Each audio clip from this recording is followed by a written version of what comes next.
I generally recommend, especially young people, to be, I mean, it's good to work for others.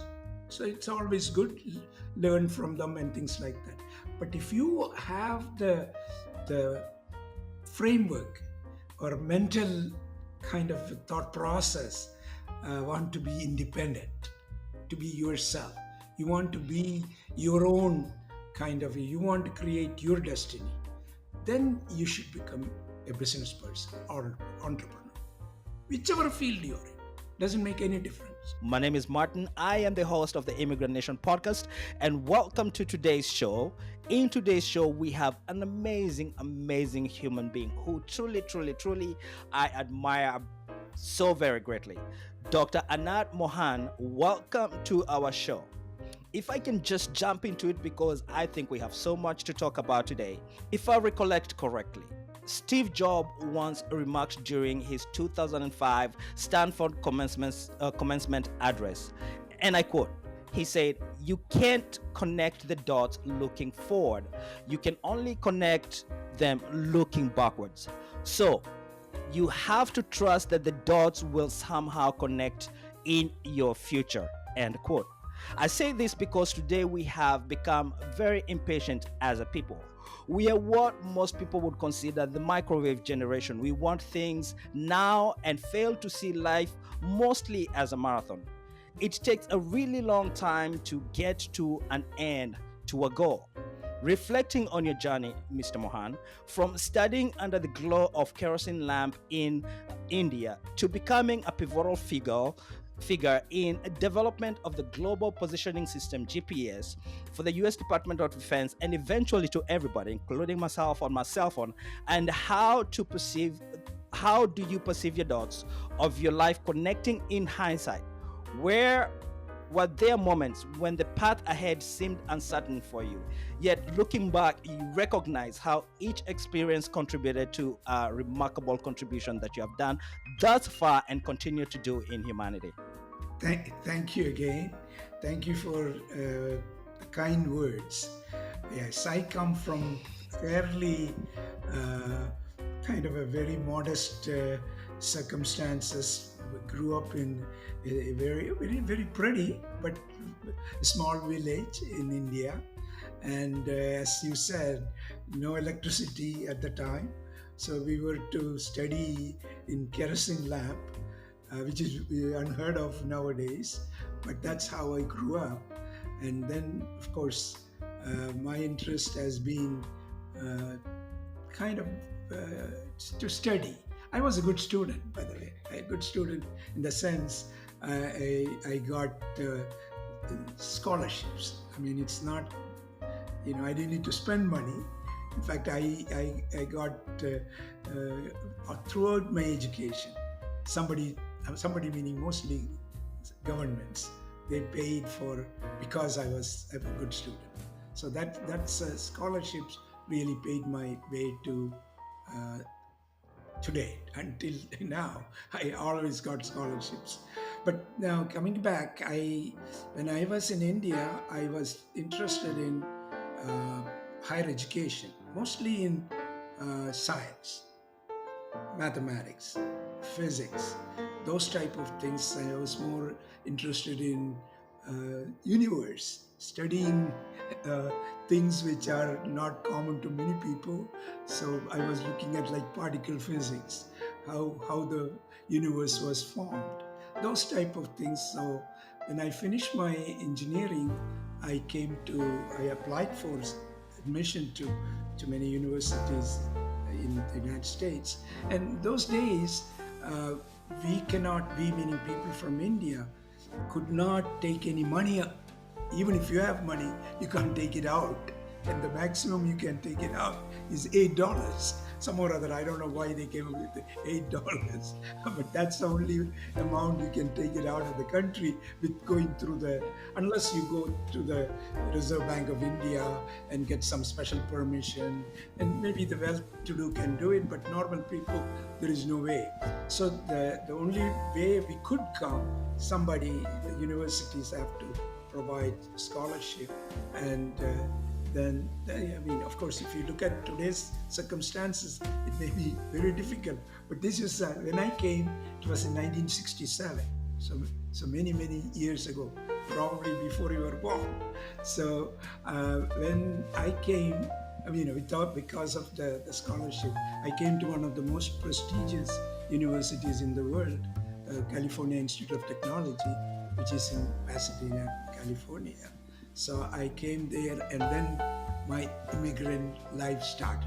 So I just want to give you that starting thing, and I can address any questions you have, or I can give you the summary of my kind of a background, depending upon how you want me to do it.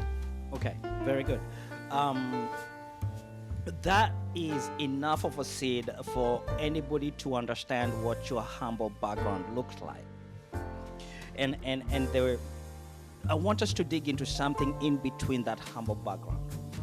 The work ethic, right? See, unlike you, for me, I was what was considered a terrible student, right? While my parents really did everything they could to bring to my forefront the importance of education and how much it would change that in my life. And while I understood that argument from their perspective, I was just not a skilled student. I was and I did not pay attention in school. But I was surrounded by really good teachers, and I'm leading to somewhere with this conversation. I was surrounded by some really good teachers who, in a few places here and there, held my hand and understood my struggle, that I was not a typical A+ student, that I needed a little bit of help. For immigrant parents who are raising children who struggle with education like I did, what would you say to them in terms of enhancing and enabling the children so that they can understand the requirement of the work ethic that is required to become not just an excellent student, but also an excellent, achieving, contributing member of society? Well, that's an excellent question. I believe the most valuable wealth is education. The reason Absolutely. is, I mean, that's true quite a bit from the people come from India, at least Indian parents. They honestly believe in it because you can save a lot of money and give the money to the children. That can be spent and wasted. Whereas the education, if you invest in that wealth, whatever finance you have, invest in the better education of your children, that remains with you. You cannot, I mean, assuming they use that knowledge to grow and create valuable things. Whereas if you give money to them, that money can be spent, you can go and buy a Ferrari or whatever, and just that's the end of the story. Whereas the wealth is the good. So that is pretty common to many families come from India. It should be true many other countries, but that's something I know.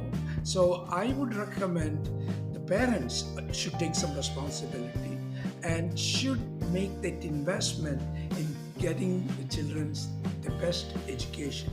That will help them to not only they become successful, they change the world. Because good education, good knowledge change the society at large. So that is something Yes. I would recommend, especially for immigrant population. Absolutely. So, that said, we got here, and I was not planning for us to get here, but we're here, right? Artificial intelligence is here and now, and it is, at least in my life, it is touching a broad areas of things. As an immigrant parent, what do I need to know about AI, and how should I prepare my 14-year-old Okay. for what's coming? I, Yeah, let me. I have, okay. I have written a book on AI. I have Mm-hmm. actually I've written 4 books. My, just want to give you a summary. My first book is my life story, my personal story, which is it's called Autobiography of an Immigrant. It's all my 4 books are available on Amazon. If anybody wants, they can get it. Autobiography of an Immigrant is a Absolutely. story of my life, which is very similar to many immigrants. In fact, all immigrants have a story to tell, but I document it. It's interesting, and I got a lot of good reviews. That's my first book. Then I wrote another book called Start Small, Dream Big, which is a kind of a, I wouldn't say cookbook, it's somewhat cookbook for entrepreneurs. Because you have to, there are certain, because I've done a lot of mistakes, I've created a lot of errors, so I learned from it. So this is more of a, I mean, of course, it doesn't mean that you may not make again mistakes, but the process by which you can do and take it forward. And it is also an excellent book in the sense people have told me this has helped many entrepreneurs. So that's my second book. Then the third book is, it's more of a, because I traveled a lot. I still travel. I have gone to close to 100 countries, and I just wanted to reflect on it and how my traveling has made me a better person. Because you really appreciate when you travel. You really learn about the people, the lifestyle, the food habits, and it's a history. It's just amazing. So that book is called Looking Back, and that is something more of a travel book. It's not a entrepreneurial, but it is just a reflection of my what steps I went through and how I became I consider myself a better person because of my travel. The Absolutely. fourth book is Life with AI, and I consider it's really a great summary of about what AI is, what it will be, and how it's going to change the life of mankind. And that Mm. and in fact, I make 3 predictions. Now, of course, people can make any prediction. It may not happen, but I have had the fortune of making certain prediction before it did happen. So I took this liberty to make this prediction. The one is, I think AI will initially will be chaotic. There will be some issues with jobs. People will lose job. There will be some transitional chaos. However, that will create a lot of new high-skilled jobs. Just like when Industrial Revolution came, when we went to agro to industry, there was a lot of changes, but it really grew everything. Something very similar. This is going to be phenomenal. So even though there will be transitional issues, but the AI is going to make an amazing difference in our life. The second prediction, because of this efficiency, the, the way AI will change things, the economic condition or the market conditions will be so good, so there will be significant amount of wealth will be created. So wealth creation, stock price value will go up, and all those things will happen without any doubt in my mind. And the third thing, the valuable thing to the consumer, the goods and services will become more reasonable, the cost will come down, so the quality of life of people will be much better with a similar income. So those are the 3 main kind of points I want to get across through the book. And I've gone every aspect, not every, most aspects of different industry: healthcare, transportation, construction, defense, or any kind of entertainment. Everything's going to be transformational through AI. So AI is here. It's still we are in an early stage, but it'll grow rapidly, and there are things which we can't predict now will happen in for the best of the humanity. So I just want to give you that thought. So I appreciate that. Forgive me. We want more, right? If you say that, I have a 14-year-old that I'm thinking, okay, how is education going to change for him? Right? Another immigrant parent is thinking, I just moved to the Western world. I am struggling to make ends meet. If you're talking about job loss, what do I need to retool to immediately? Right? If I'm a Gen Z and I'm looking at AI, my mind is at a different place. So let's zero down to, if you're speaking to my 14-year-old son and he was really keyed in on what you're about to say, what would you say? How should he start preparing for what his future will look like? Okay, I think there is a controversy now. To some extent, in schools, when they write articles or they do certain things, oh, don't use AI because you don't. I don't want the AI to kind of do the writing for you or thinking for you. You should be the one who should do. I'm totally against that. I think what you really need to do is to AI becomes an enabler. It adds to your ability.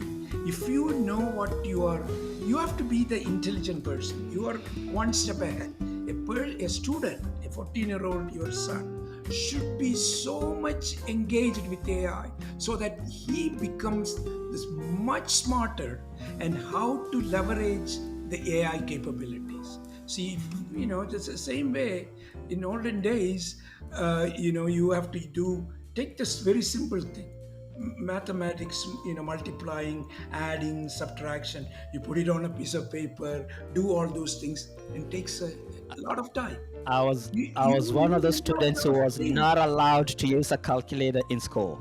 Yeah, I exactly. still think it's ridiculous. Yeah, the culture has to change. That is, they should say, take advantage of AI.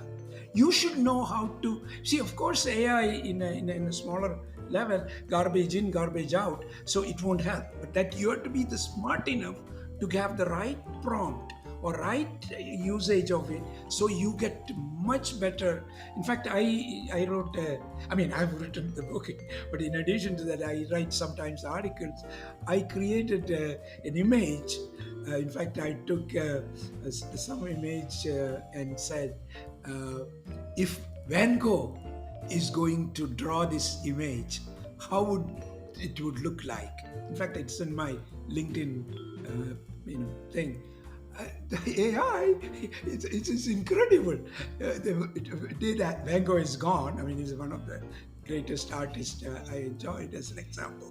And it created very similar to what Van Gogh would have done if he were alive today. So that only AI can do. Some human beings can do too, but AI is, it's giving that as an example of creating value, not stealing or duplicating. No, you create value and use enhancing the system through AI. AI should be your assistant, or yours, maybe not an assistant, your partner. Some way to use it. So in my mind, 2 plus 2 become 5 or even 22 rather than 4. So that's the path I think AI will give. But unfortunately, everybody may not be able to be successful on that. But it will take time. But quite a lot of people, if the schools, the education system say that, look, the teachers should be taught how to teach students to enable with AI. So teachers should take when I was studying, of course, this is many, many years, decades ago, my teachers were super good, but at their level, There is, of course, I used everything do by hand and mind. I can add numbers, I can add or multiply, I can do all those mathematics because of my teachers gave certain clues how to do it, how to think fast, how to use. But that's not valid now. Now you have systems which will do all the menial job. You have to leverage it, and AI is going to be there, and your son will benefit immensely. He, by the time he becomes 20 years old, will be 100 times more knowledgeable than when I was 20 years old. So this is the way it progresses, but people have to use it, and those who don't use it will fall behind. If I may play devil's advocate, what you say is good. It's good for me. I understand it, and a lot of our listeners can understand that. But some people are gonna default to what's natural for them, right?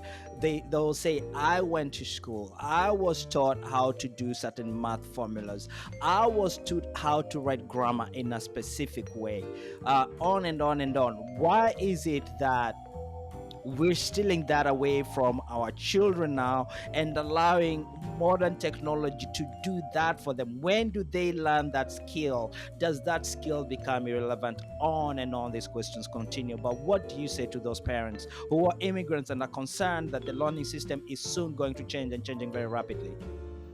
Yeah, it's parents have to take certain responsibility. Of course, parents may not be that knowledgeable as the student is. The student always knows more because they are in the curriculum space, assuming the teachers are more knowledgeable. So especially immigrant parents, yeah, immigrant parents have to start with the language problem, because we hear it's in English, and many immigrants parents, they still think in their home mother tongue. So there is some Native language. yeah, there is an issue. However, it's not the language alone. It is the what value you want to bring to the children. Tell them, look, the key is, of course, the schools. If you could send a child to a school where they are still teaching everything by hand and adding numbers and multiplying and all, then the product the students may not have. But the ideal thing to do, the parents should look, what is the best school in the neighborhood. So some or other, they have to make some investments in time to have their children go to the better school, better neighborhood. Even when I always recommend, when you try to find a place to live, look for the best place that will help the children, especially if you have children. The immigrants are because unfortunately most immigrants, when they come, they don't have that economic strength. However, Yes. instead of just going in a place where you just have to make a living, no, you should make an investment in time to maximize. You may not get always the best, but as better as you can, try to find the location where there are nice neighborhoods, nice community, nice schools, nice playgrounds, nice libraries. I mean, things like that. Generally, in this country, as you know, wherever the rich people live, the infrastructure is much better. The reason is the property tax is high, and people pay more property tax. That make investments in roads, libraries, various. In fact, even there will be more fire stations. Or I mean, you may not be as a poor immigrant. You may have a difficult time to be part of them. However, you should rather try, even though, instead of buying a big house, or rent a small place and live in that neighborhood. This is what I would recommend, such that you become part of the culture. As you progress, you move up. But if you go with the kind of a not so good neighborhood, unfortunately your children will go into the similar to those go into probably a drug addiction or all kind of wrong things. And my advice to the immigrants, even with the less income, try to be part of the better. I know it's easy to say, it's difficult to do, but you have to make that sacrifice and make that happen. That will help the next generation. Mohan, this comes almost in every conversation we have here at the Immigrant Nation podcast. It's really interesting that we immigrants do have what I personally consider a problem. We tend to migrate to a zone, a place where those who have our values have migrated to, for example, and you can look in the American culture history. There's something we call Chinatown, or you go to a certain place in Minneapolis, and the Somalis have moved there, and on and on, and you go to a certain place in a certain state, and the Russians have moved there, and most of us refuse to leave those communities, and we configure it around the people who we share the same background. What you're saying is very different. What you're saying is what I have always personally advocated for, which is, yes, there's a need for us to relate with the people who share our values. But when you migrate to a different country, you want to really migrate to another country. You want to migrate to a place where things are slightly different than what you're used to. And you're talking about the idea of proximity, right? To be able to set your children for success, to be able to set yourself up as an immigrant for success, you need to be in a place where the proximity allows you to do that. For example, if you are educated on computers and technology and on and on and on, it benefits you to move to a city and in a neighborhood where people who are as educated as you are, so that they can help you be able to maximize your talent. Am I wrong? 100%. I tell you, you are, take my life. I said, I came with $8, which is $8. You can't buy a meal today, but this is many, many years ago. But I actually didn't spend that $8. I came, it so happened in my thing, I came to Pasadena. It was on a Sunday. Just to give you just a little story. A Sunday, there was a young, good-looking girl at the foreign students' office. I did not have a admission to a dorm. I didn't have a room. So I have my bags. I took the bus from the airport and came to a Huntington, hotel at that time. And then if somebody from my school came and picked me up to the school, and he said, "Have a good day," and he left. So I was alone. And I told this young lady, I don't have a room to stay. I don't know what I should do, because it so happened the rooms are all given. It's a college. She said, "Oh, no problem. There is a notice board. You look at there are some rooms for rent. You can call them up and see what happens." I said, I then looked and I said, "I don't have a phone." So she said, "Oh, you can use your phone." This is all before any handheld phone. No, I'm talking about how many, 60 years ago. Right. So I took that one. First number came. I don't even know where that place is, but I just called the person, and the one very sweet lady took the phone and said, I'm a straight from the boat. I'm right here. I have no place to go, but I'm a student at Caltech. And she said, "Oh, that's very nice. We have a room. Why don't you, can you come?"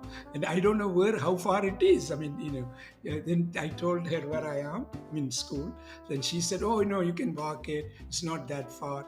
Take your bag and come." And so then I told this lady and girl, saying that, "Okay, I got somebody."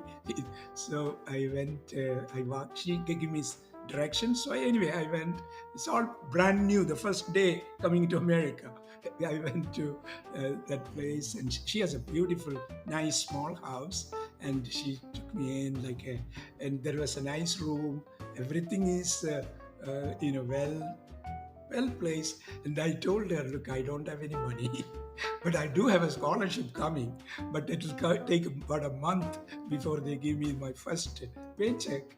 Uh, but right now I have only $8. She said, oh, don't worry about it. We have a lot of food in the refrigerator. You can take anything you want and you can stay. And my rent at the time was $45 per month. This is Mhm. so the reason I'm bringing up that relationship, first person I met, we became very close, and she's almost, was treating me like her son, and a very nice lady. Then every day to school, I will walk. I'll have my breakfast, and when I come back, I'll have dinner there. And lunchtime, go to cafeteria. You don't need to pay; you just have to give the number. So I didn't need any money for what I mean. Then, of course, after the first of the month, I got the regular payment, not much, but about $250 or something. But that was more than enough to have it, because I have no other expense. So the reason I'm saying is, this is how most immigrants have to be kind of creative. I mean, I didn't do anything, but it's happened to be. But I'm not saying it will happen now, but something similar. You have to adapt to the circumstances, and then as I moved up in my, of course, I was also a good student and all. Then things got better, and that gave me, and I made sure I moved from Pasadena to Santa Monica, which is another very nice town. Everything is very so. The you if I have gone to some other place where things are bad, I don't know what the outcome would have been. So you have to pick and choose, but you do your research. I mean, I was young enough and curious enough, inquisitive enough to do all the research, and did the right thing. And immigrants have to do much more, because in my case, I had to do everything by myself. Because my parents are in India, they had no clue what I'm doing. Whereas here, the immigrants, those who come, the children, I mean, with the parents should do the homework and help the children to get the best out of whatever it is. And I blame, if they are not successful, I blame the parents, not the children. Basically, Mohan, what you're saying is it is the responsibility of immigrant parents Correct. to move your children from bad neighborhoods to good neighborhoods. It's a responsibility of immigrant parents to find your children the best schools possible, and it is the responsibility of the parents to make sure that your children are educated in the right way so that they can become competitive and productive members of society.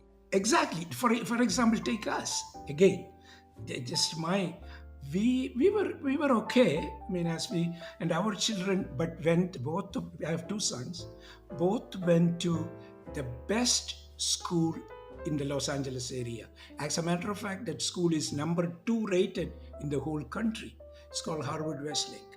Harvard Westlake is one of the. It produces great entrepreneurs or whatever. The reason, even though we did not have a lot of, this is an expensive school. It's a private school. You have to make the payment. But we decided that's the best investment we can make, because that, instead of sending them to some, I mean, not so expensive or even free school, you may save that money, but that value goes nowhere. But this one, I mean, even public school education could be very good. I mean, there are great people coming out of it, but you still have to do the research in your mind. That becomes the priority. They should go to the best schools, and we did that. I think that's what Absolutely. I would recommend every immigrant parent should do. Mohan, the Bureau of Labor and Statistics projects that as of January 2024, the median tenure for US wage and salaried workers was 3 to 9 years. Young workers, particularly those aged 25 to 34, had a median tenure of about 2 to 7 years. Gen Z workers are expected to change jobs multiple times over their careers, with some estimates suggesting that they may hold up to 18 jobs across 6 different careers before retiring. You've successfully transitioned from aerospace engineering to law and to entrepreneurship and on and on and on. What challenges will those changing jobs face and how do they overcome them in this new world of AI? Okay, I'll tell you, in my case, I was really not that much interested in really kind of working for somebody and making money. That was not my thought at the time. I mean, you need to get some income so that you can maintain a lifestyle. But I was more interested at the Absolutely. time, maybe wrongfully, uh, uh, to find out what is happening in the universe. I didn't even care about the neighborhood. I was talking about how is the universe is created. Well, it's astrophysics. I want to know what is the evolution of the universe. So that kind of a thought process, you can't do any. You don't have much place to go work for. I joined NASA at JPL, so I was more interested in how to travel to various planets or various places.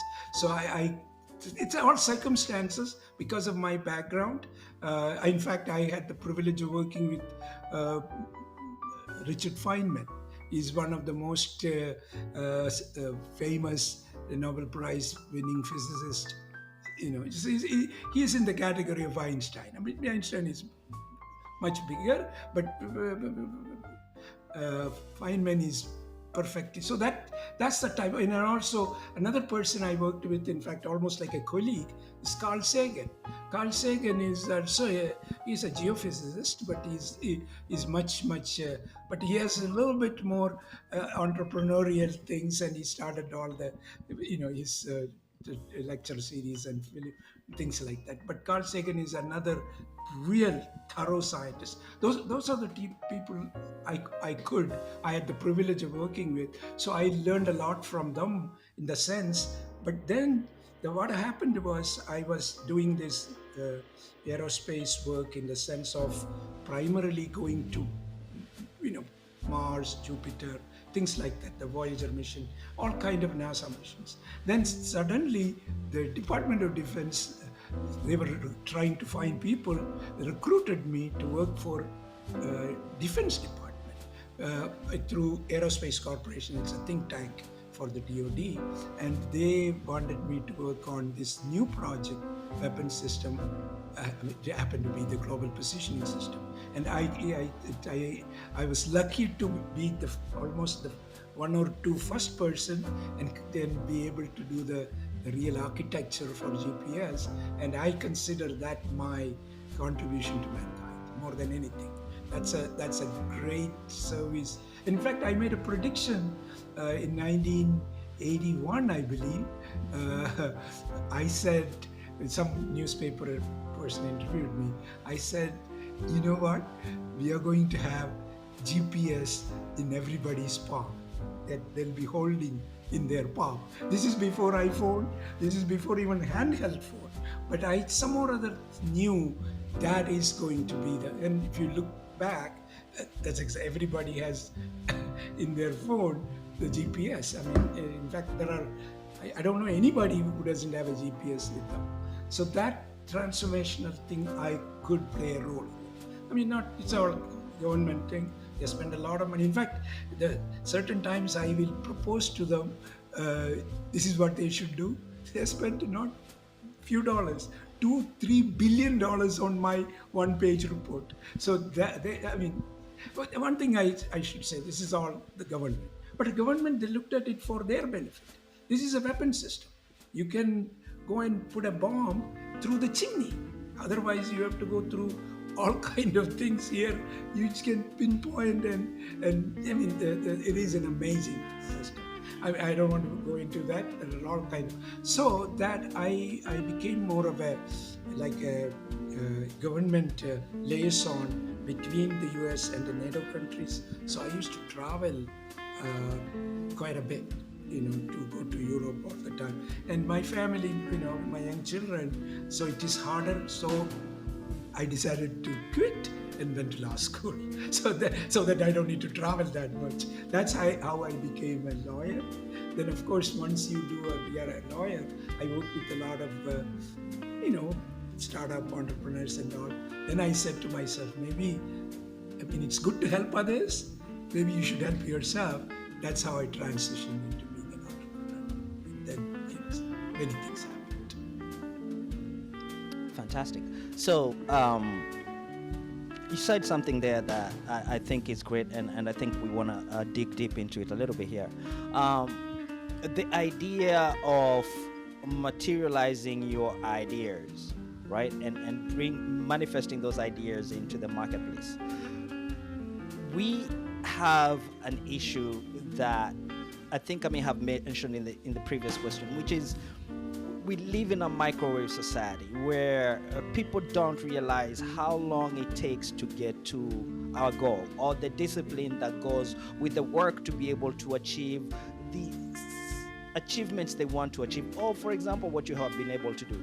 Talk to us about the work ethic behind what is required to be able to have an impact in humanity. I generally recommend, especially young people, to be, it's good to work for others. So it's always good to learn from them and things like that. But if you have the framework or mental kind of a thought process, want to be independent, to be yourself, you want to be your own you want to create your destiny, then you should become a business person or entrepreneur, whichever field you're in. Doesn't make any difference.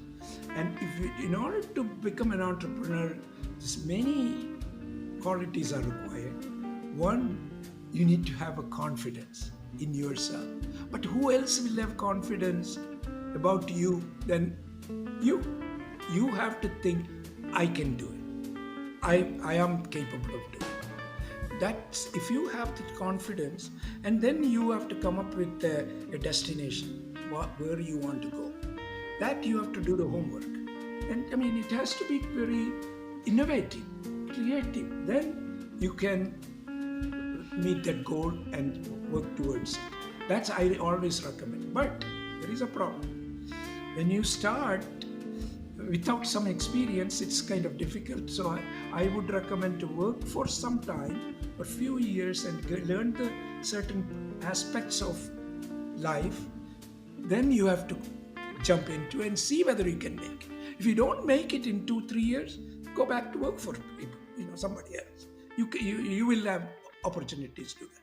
But if you don't try, it is hard. But then there are two issues. Issues is you won't have, when you do this transition, you will not have income. For some time. So you need some resource to take you to that path. In addition to that, if you have dependents with you, we have to support them, then it's more difficult. Suppose you have your spouse and a couple of children, and then you do, that means who is going to pay for the daily expenses? So if you have a partner like wife who also is an earning member, that would help. Then she could, as an example, she could be the provider at home, and you do this adventure and see whether that would become successful. That happened in my case. That doesn't mean that everybody can do that, because the spouse may not be an earning member of. But in my case, when I did this transition from traveling to Europe and now went to law school, my wife was working. She's a physician, and so her earnings could help us. So we didn't need to. But you have to make it life kind of a little simple. But that's adventure is eventually paid off.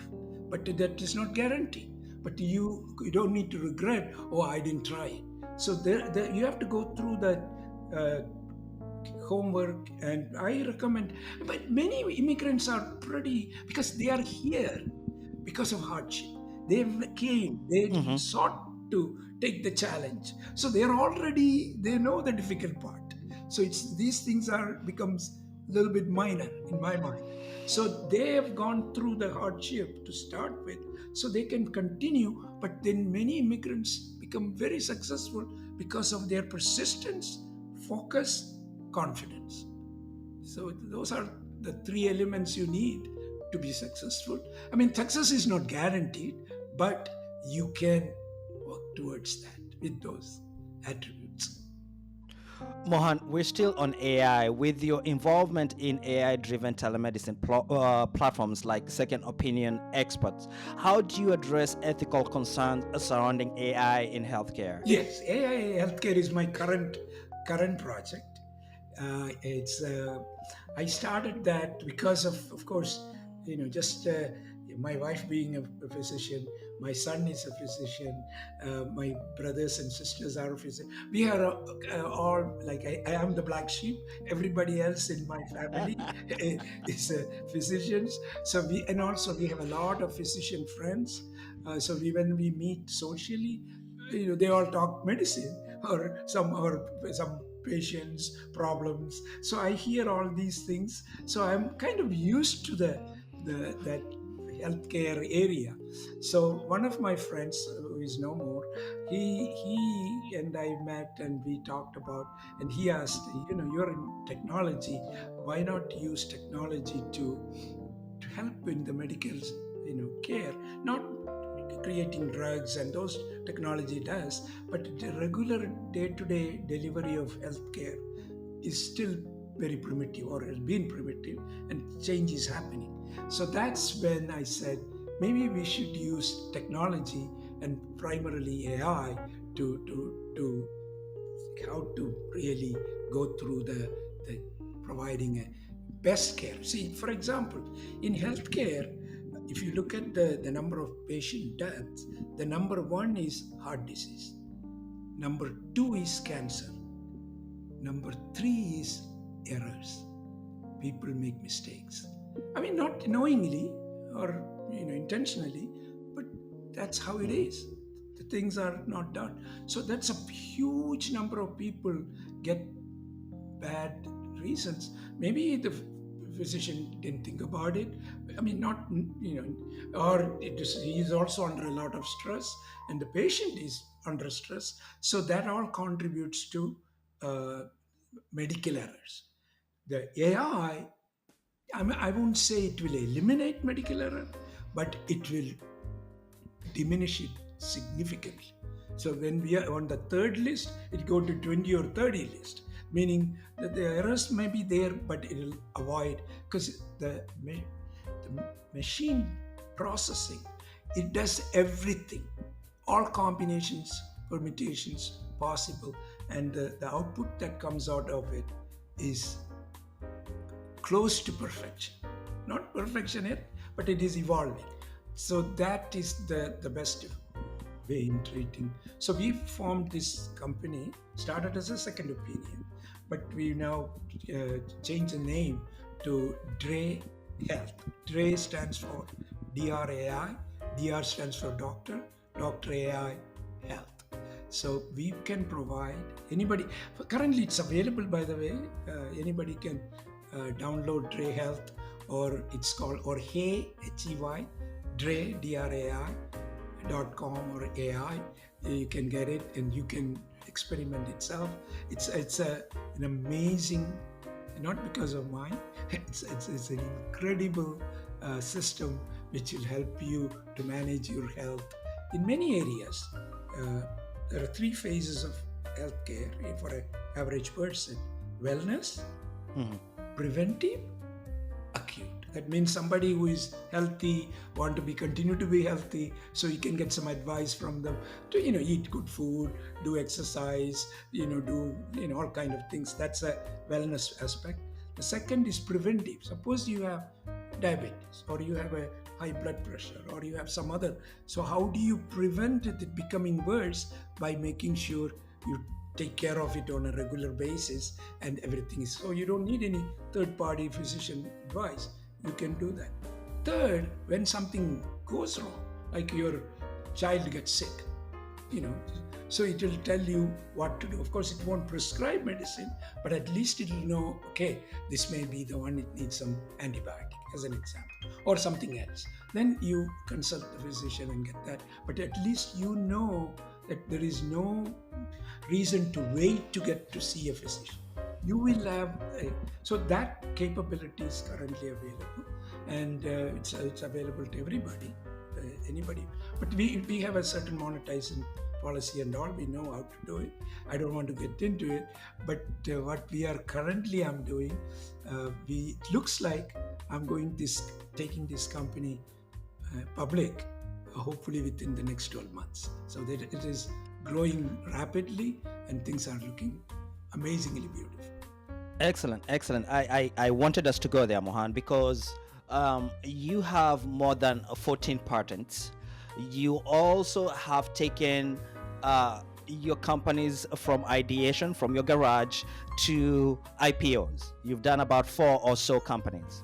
So for immigrants who are listening to us and they're like, okay, he has the evidence of what it takes for me to believe in investing in something. Those of us who are looking for opportunities to invest in immigrants who have been very successful, how do we start planning to invest in you? Yeah, I think to start with, of course, the process of going and starting a company it may look simple, and it may be, a little bit painful because of you have to take all the risk. As I told you earlier, you need internal support system, so that once you are on that journey, you want to make sure that you are committed to it. You cannot do halfway. I mean, okay, you can do it like, for example, you start a restaurant.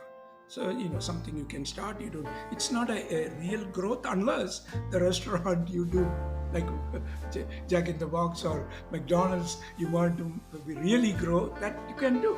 But generally, that is like one small business, and you just continue to kind of be supportive. That is something independent you can do. Many immigrants do that because it's easier. The family supports. They have a lot of, Thai people, Chinese people. They all have restaurants, or Iranians, and they have Persian restaurants. So they do that. It's successful. It's a good family business. But if you want to really grow with the ambition of making it big, you have to do a little bit more homework to make sure what you need to do. And the immigrants are, obviously, in certain ways they have issues because they don't have the right connection here. I mean, because you are new to this country and you don't. The most important thing is a good network. You need to know people. A successful business person should have a good network, because you don't know how the value comes. Not because they will immediately provide any money or anything, but they get you to the right person sometimes. The connections, the network. In fact, I even sometimes say network is more valuable than net worth. Meaning, at the right type of connections, if you want to raise like some capital, the way you raise capital, go to a venture firm. But if you send your presentation material to a venture fund blindly, nobody will even look at it, or somebody may look at it and they may have no interest. The better way to do, I always tell, if you know somebody who knows a venture fund, and talk to, say, John Smith has Tom, is the venture person. John knows Tom. So you tell John, I have this concept, I need some money, can you recommend somebody? Say, Tom looks, can you tell me, Mohan can come and talk to them? Sure, I'll tell him. Then you call Tom, John told me to talk to you. Then you call Tom, and then they will look at it, because John said good things about me. He will look at mine a little bit more seriously. That doesn't guarantee, but now you have an entrance. I always tell this thing, you have to think about how to get the camel's nose into the tent. If you can get the camel's nose into the tent, you can get the full camel inside later. But if you can't get it that even, so the network can be a source of support. They don't need to provide anything, but they get the right type of. Same thing with the customer. You know somebody who knows, like IBM. I'm just giving an example. Oh, somebody there, IBM, may need your type of. So he calls him. Then Mohan has a technique you may want to talk to. So you call him, and then he becomes a customer for you, because he may say, okay, let me try it out. So networking is an important element of starting a company or growing the company, and in any levels. So the connections, immigrants can be because there are a lot of immigrants in different areas. Connect, talk to them, and they generally will help. Yes, please. Absolutely. Mohan, while we're talking about seeking help from the right places and the right people, let's talk about something that's really incredibly important, and that is patents. You obviously have had over 15 patents under your belt. How should immigrant view the role of intellectual property in fostering and hindering innovation? Intellectual property is extremely valuable, but many people think it's IP or patents you have to sue somebody. I'm a lawyer. I don't recommend suing anybody, because suing it only makes. First of all, it takes a long time. It's a waste of time, and it's very expensive. However, of course, you need to have that ability. But the intellectual property, I have actually now close to 20 patents, and in my success, 90% is because of innovating those. Not that we go against somebody. No, you create a value. That value is like your own asset, territory, and most of the time. People may infringe, they may do, but most of the time, especially big successful companies, will want to work with you to become part of it if it is valuable. That's the approach. So any opportunity you have, if you can, you should try to get a patent. IP. There are different. You should get a trademark, or those are marketing capability. But IP or copyrights, if you have something to protect. But intellectual property assets are extremely valuable, and it is good, especially being an immigrant. The immigrants having that, because a lot of immigrants are technologically capable, and they. People, when you have a patent, they respect you because they have they work hard. There is general knowledge about immigrants. They work very hard. It doesn't matter where you come from. Most immigrants work very hard because the place is new to them. They have to work hard to be successful. So that's now. When I came. This is many years ago when it came from India. When we go and apply for a job, the probability of you being an Indian getting compared to a local, mostly white person getting is it's very low probability. If there is a two equal guy comes, or generally the presumption is the American white person would be more capable, so he gets the job. But today, not today, maybe last 10 years, same thing. A person from India comes and the local white guy comes, there is a 90% chance the Indian guy gets the job. There is, because the culture has been, so these people are extremely hardworking, they're very competent, they produce. And the reason I'm just saying that's the value of that immigrants created, and the same thing could be said about other countries. I have not, because now immigrants, when they apply, they dedicate themselves. They work. For example, look at the physicians.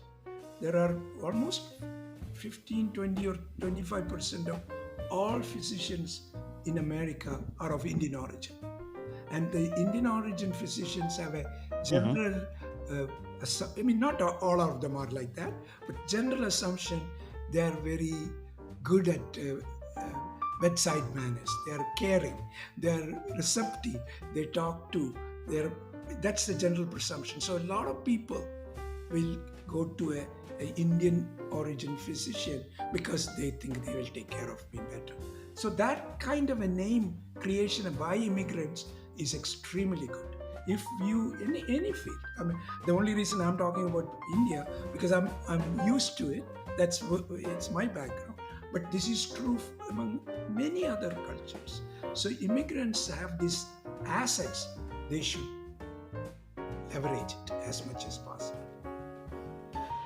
Very interesting you say that. There is a very huge percentage of Fortune 500 CEOs that are immigrants. You're looking at about 46% of Fortune 500 CEOs that are immigrants and have contributed and continue to contribute to society immensely.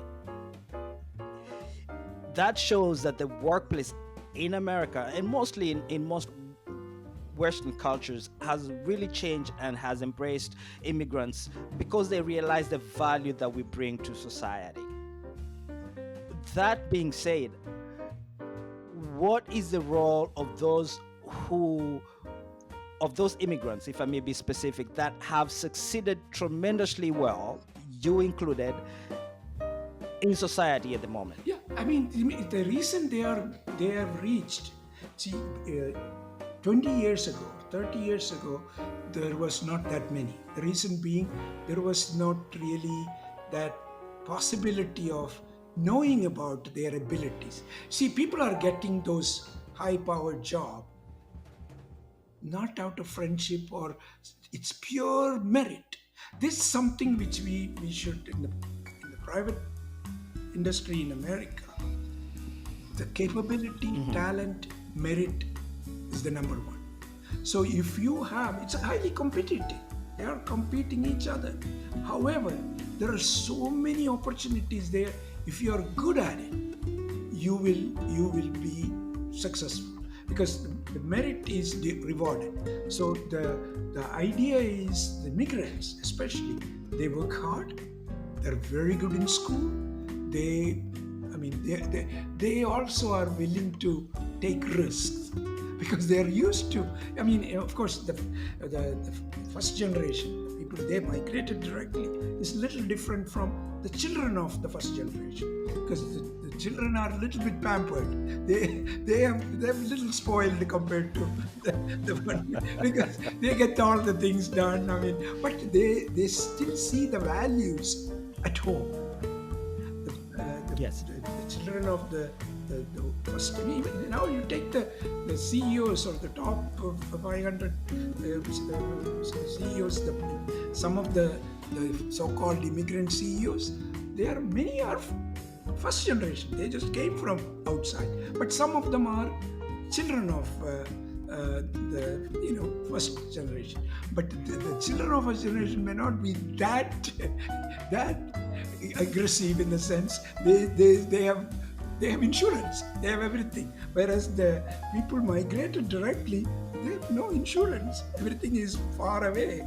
So they were much more risk-taking, much more, competent in the sense.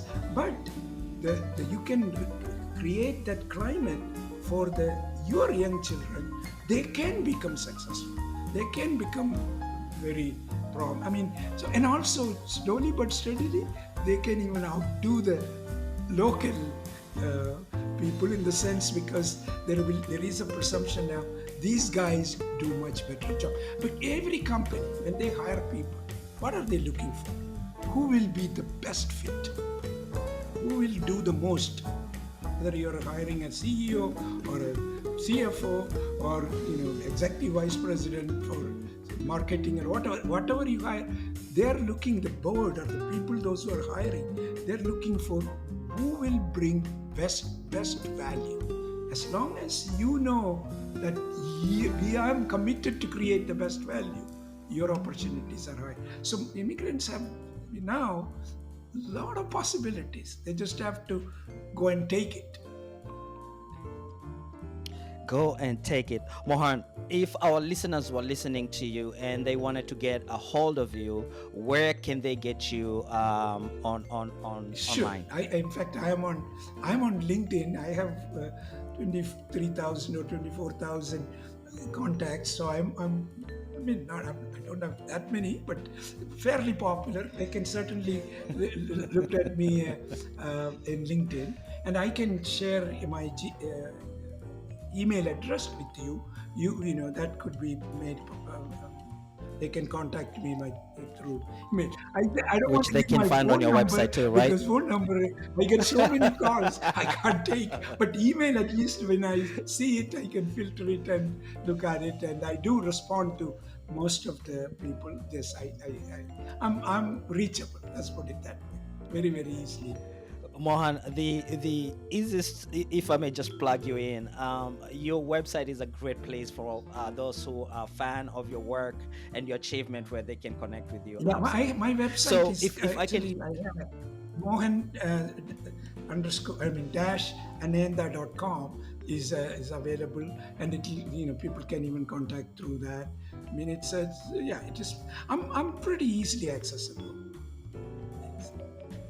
absolutely, absolutely, I concur with that. Mohan, there's something we should talk about that's really, really important, right? And especially for immigrants, it is ridiculously important that we have this conversation.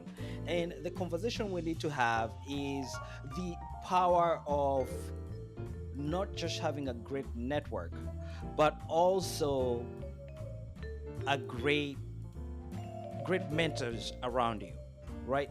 For immigrants who are looking to become impactful in community, they are looking to do change, they are looking to go into entrepreneurship, they are looking to do something with their lives. Why would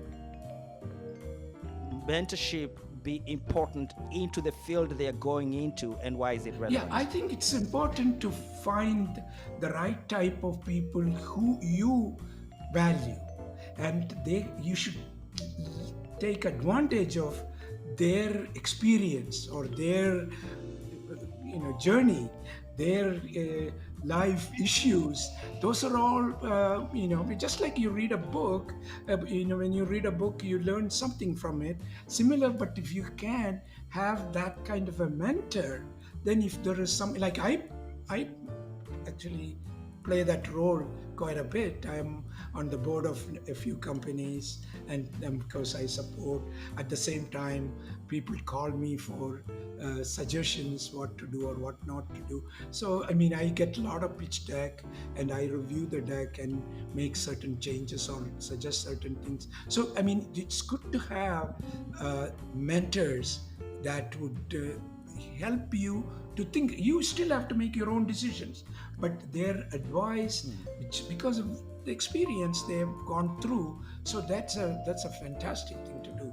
And the immigrants, especially the first generation, meaning people those who immigrate, they should leverage that as much as possible, because the people those who have been successful have learned. And then like many of the immigrants are very contributing, like I have, in addition to providing some work, but I have a charitable foundation, and then the foundation provides service to not just to here, US, throughout the world. I support in many areas, and I also have a charitable trust in India, primarily for India, the community where I came from. So many do these type of things, and in fact, I even there is a seed investments program at Stanford University, and I am one of the consultants for seed investment. So there are things. Many of the so-called immigrants who have come and become reasonably successful, they would enjoy helping others to see that is another a kind of a satisfaction to see people becoming successful, and you have played a role in it. So that everybody should leverage that. Mohan, talking about giving back, through your initiatives like the Anand Foundation, what legacy do you look to leave behind? Yeah, I mean, the things I do for Ananda Foundation, we primarily help in the health areas because that's how we started. So we provide various kind of health related, but primarily through the second opinion type of work, or for example, for veterans, we do. Veterans will have a difficult time getting even getting into the VA hospital, and their disability may be hard. So we go through the help to go through their health situation, and when that is provided to in almost all cases, when they see that, they help, they get approved, so they get their care or the disability or whatever. So those type of things, even though it is very small compared to the number of cases that come, but even it's not that how much you do, that is the thought of doing in a very small way, and that's very valuable and very satisfying. Immigrants across the globe. Today we are speaking to Mohan Ananda, the former CEO of Stamps.com. Mohan, Stamps.com is among four or so companies you have started, from a very small thought idea to public IPO. Majority of immigrant investors will not take their entities to public.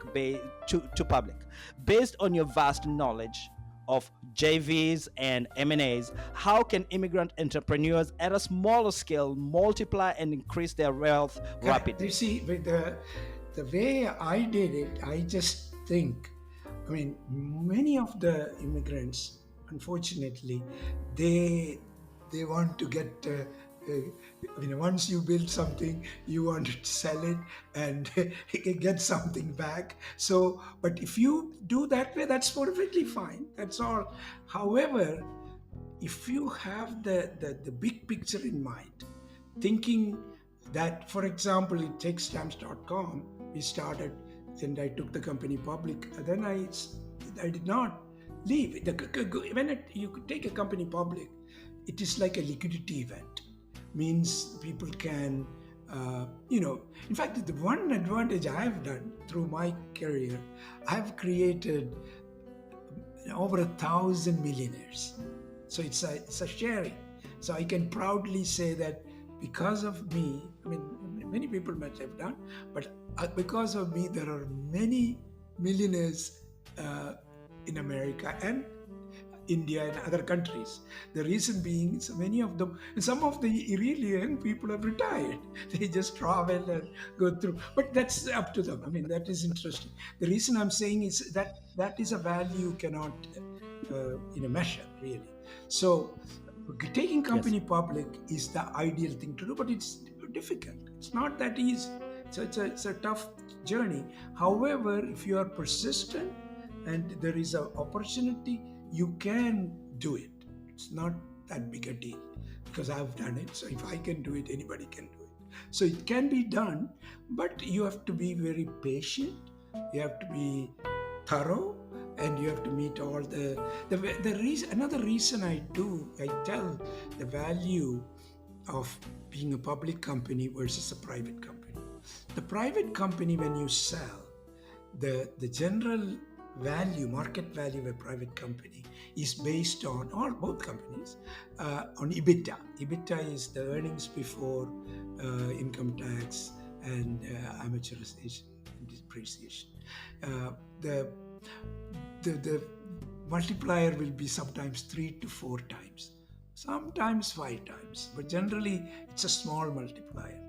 Whereas if you're a public company, the same EBITDA multiplier could be as low as 12, 15, 20, and more. In fact, some of the big companies have a multiplier of 200 now. But that difference creates value. That's the real one of the real reason to take company public is to get a better value. The reason is it's better value. The one is going through the SEC.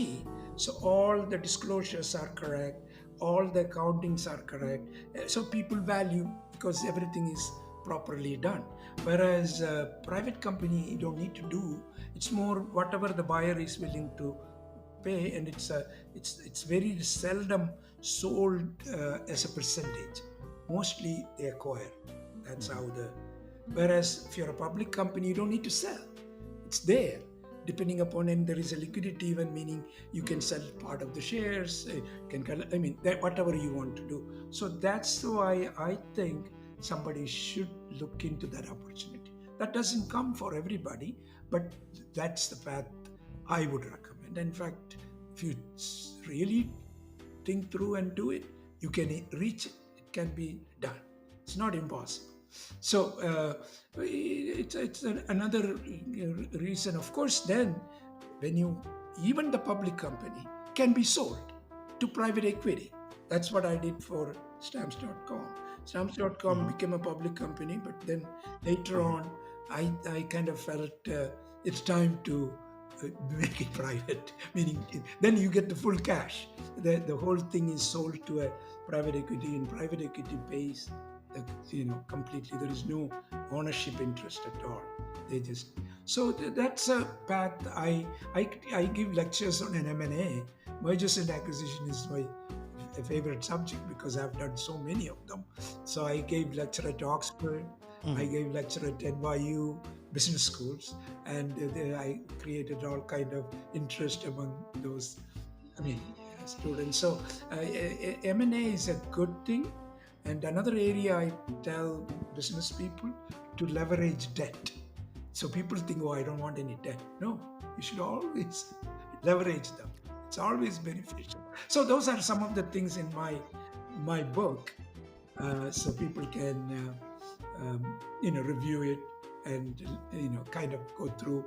I mean, these are just fundamentals. That's all. Talking about leveraging debt for immigrant entrepreneurs, what is good versus bad debt, and why is debt really necessary for immigrants?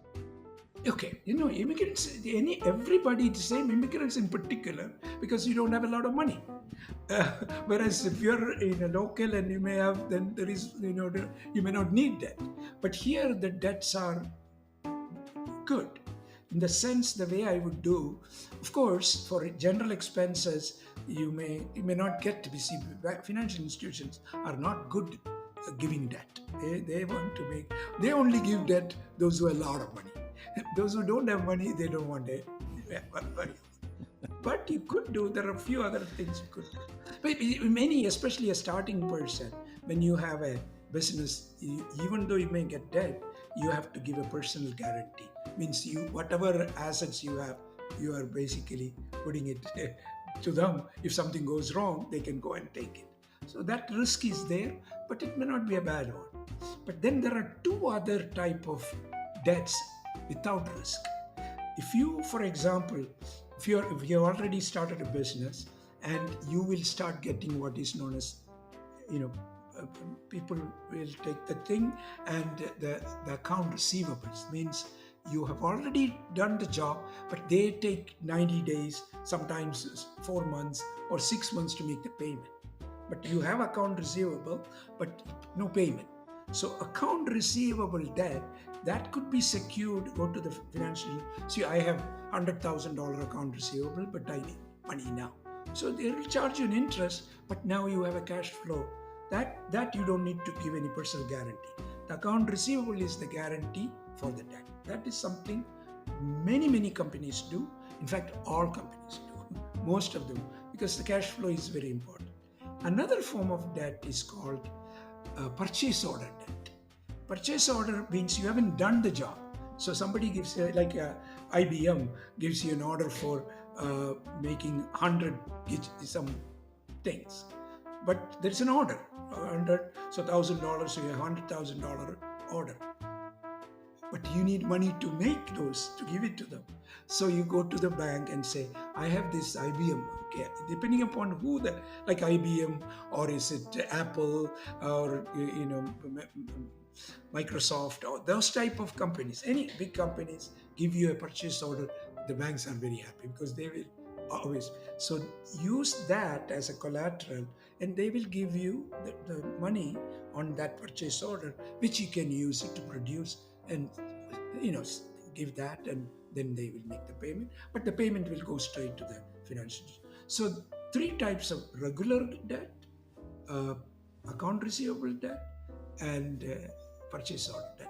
Those are available to any business, and immigrants should certainly take advantage of them because they don't have the leverage of other wealth or somebody else putting giving if you have a rich parents or rich relatives, sometimes they will undertake those, but many immigrants don't have that luxury. Mohan, you did not get over 40 years of experience and successes as an entrepreneur without major setbacks. Talk to us about the battle within self, where you have to remain resilient and adaptable to setup and changes that occur during an entrepreneur's journey. Correct. Yeah, that's a you have to be very, very uh, kind of vigilant and focused, and you have to adapt to the circumstances. Well, I mean, one advantage I had, I mean, of course I have a technology background, so I'm more of a innovative creator. I do things, so that is one advantage. In addition to that, I became a lawyer, and being a lawyer, I became more knowledgeable in the how to do things. So it doesn't mean that everybody should become a lawyer and only they can do it. No, but you may want to have a lawyer colleague helping you out so that you do everything properly. By the you don't want to do anything wrong because it correct those, it makes it more difficult. So I think you may want to have that. When you start a business, there are several jobs you have to do: CEO, CFO. CEO is Chief Executive Officer. That's like a guy who runs everything. Chief Financial Officer. But you don't have the luxury of somebody else. You have to do that job too. That means you're the chief. Then you need a Chief Technology Officer because you are assuming you're producing some technology work. Otherwise, you don't need to do. Then you need to have CMO, Chief Marketing Officer, because you have to get customer. Somebody else. All these jobs you are going to do initially. Then you have to have, as I said, Chief Legal Officer. That is the lawyer who makes sure that you're protecting everything you're doing. Then you need to have some COO, Chief Operating Officer. So many hats you have to wear initially, but as you grow, then you give this hat to somebody else who is capable of doing it. So that means you need to put the team together.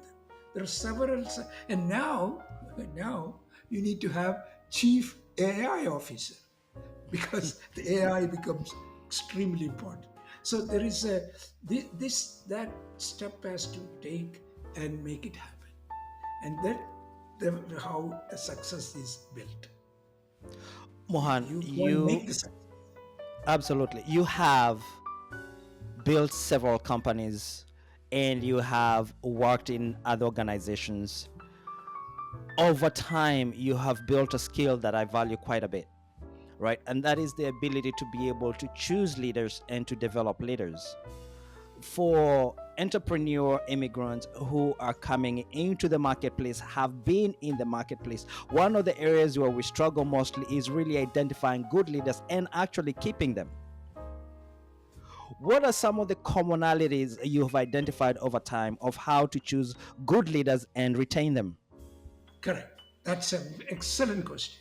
First of all, I consider me like a person, like a coach. I always talk about I am like John Wooden. Of course, John Wooden is, I don't know, John Wooden I know was John Wooden. UCLA basketball coach when I was a student there. Yeah. John Wooden was probably got more championships than, not probably, more championships than anybody.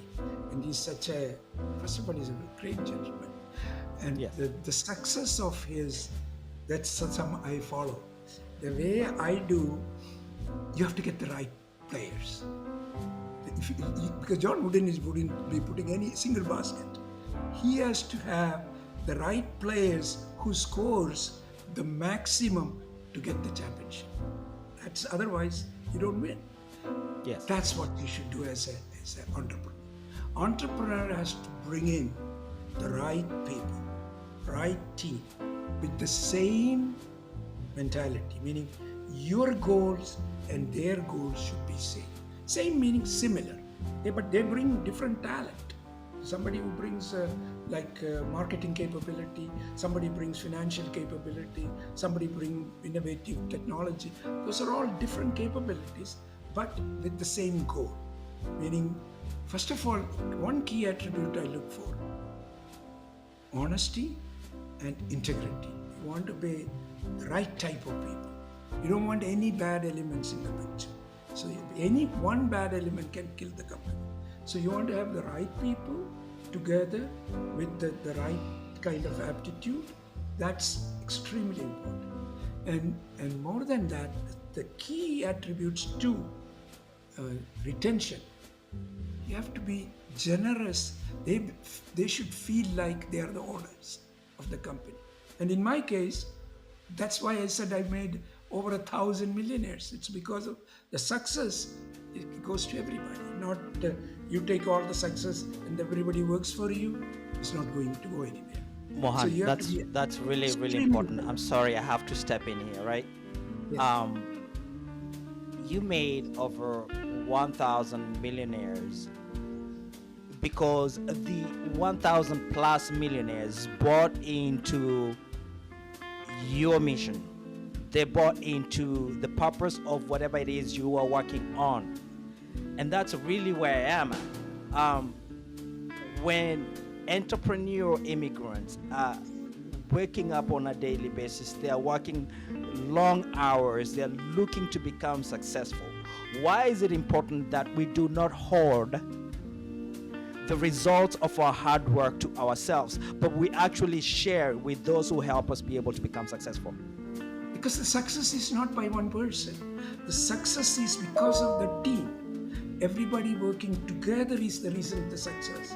So, maybe not in the same thing. The type of things I do may be quite different from another person does.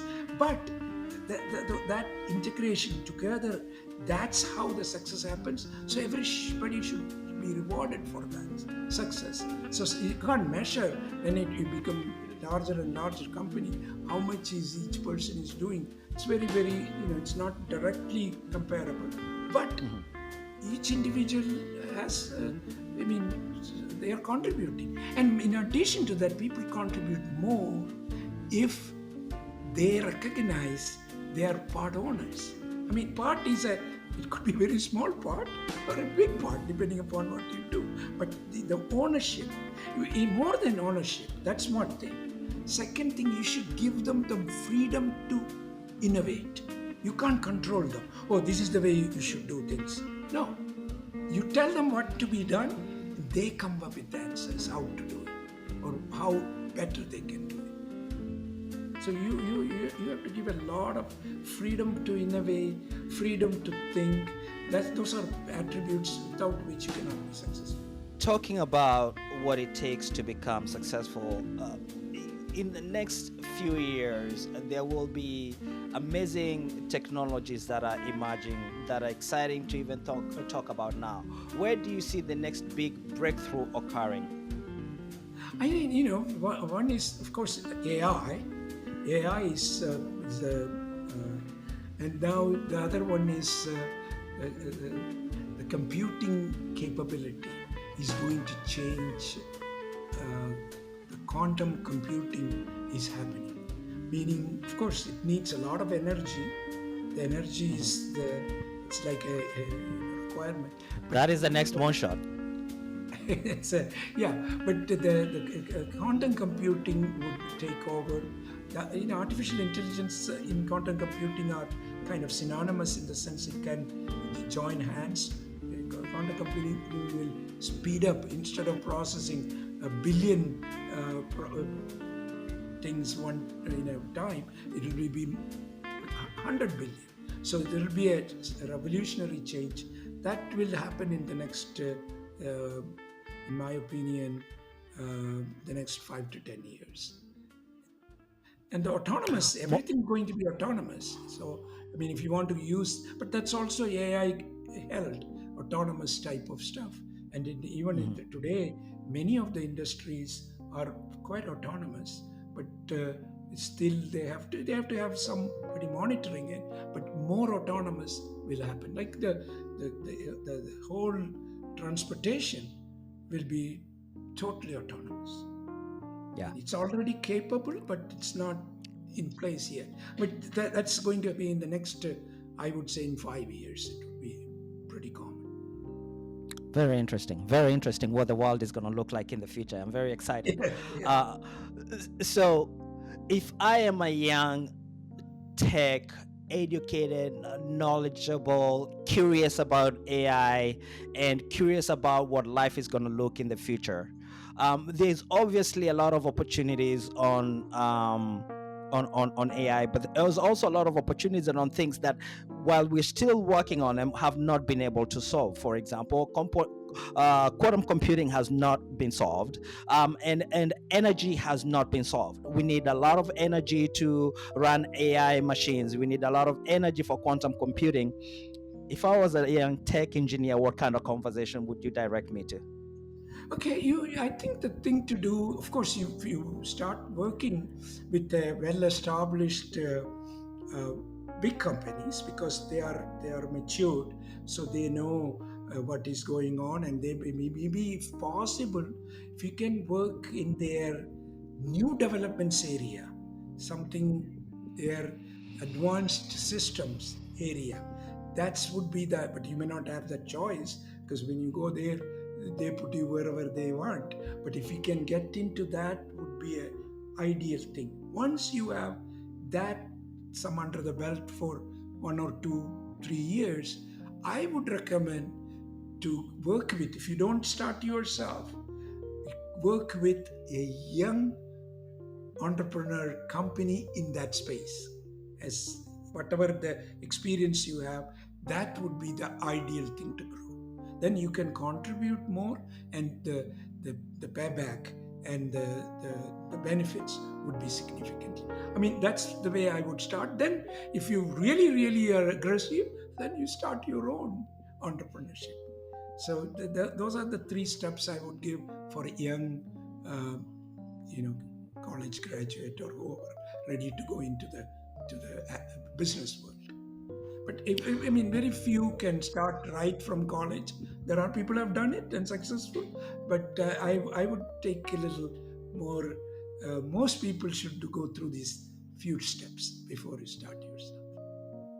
Okay, I totally concur with you on the idea of being conservative about taking time to build on your platform while using the existing businesses or existing platforms to be able to educate and to build experience over time before you launch on your own. Correct. While there's a few people who Yeah. have stepped out and, from a very young age, or have gone out and set up their own organizations. Some Part have of done build right from the college. In fact, many successful people have drop out of college. They come out of the college and then they built real successful company. But that doesn't happen that much. So we want to be more realistic. That could happen, but I would do it a little differently. Excellent, excellent. Mr. Ananda, we've had multiple conversations before we had this conversation today. And obviously, you knew we were going to have a chat today. And so we've had a broad conversation, and we talked about a lot of things that are relevant in an immigrant's life today. However, what was it, or what is it that we have not addressed that is still in the back of your head that you wanted to share with the immigrants across the globe? I think that's, I mean, yeah, we have, but I personally have been always thinking about how do you pay back to the society. Immigrants, everybody should think they have an obligation to, because when you come from your birth country to this adopted country, and that country has given you, I mean, some people don't get that welcome, but many have been assimilated and got all the good things, assuming those who got the good things. I think they have an obligation in two ways. They have an obligation to really make the society or the country you chose to become better. What can you do to do that? Number one, that's your requirement, in my mind. Number two, there are people coming from, again, continue to flow in. How do you become an example for them, and how do you help them to make their life simpler, better? So that every immigrant should think through that. And if it is done, I think this is fantastic, because that make life. So you have an obligation to the country you adopted, and you have an obligation, those who are coming like you, to make their life a little better. Those two things, I mean, I think about it, I try, but I don't know whether I'm doing justice to it yet. But I give value to that. Whenever, I mean, of course, right now, many people seek out, then I am available, but I haven't done that much, because the reason being, you don't have the luxury of time, but I think about it. Let's put it that way. So I'm not saying that I've done all this, no, but those two are always something I care about. But indirectly, I do. I create this foundation. I have done few things, but I write books to promote something like that. In fact, I've all my 4 books, I kind of share that thought a little bit, but nothing great. Let's put it that way. So, but that's an obligation. Every immigrant should think about it and act on it. Absolutely, Mohan. It is imperative for immigrants who have migrated to other country to contribute to their communities, to contribute to the society they have migrated to. But what is their responsibility from the country they left?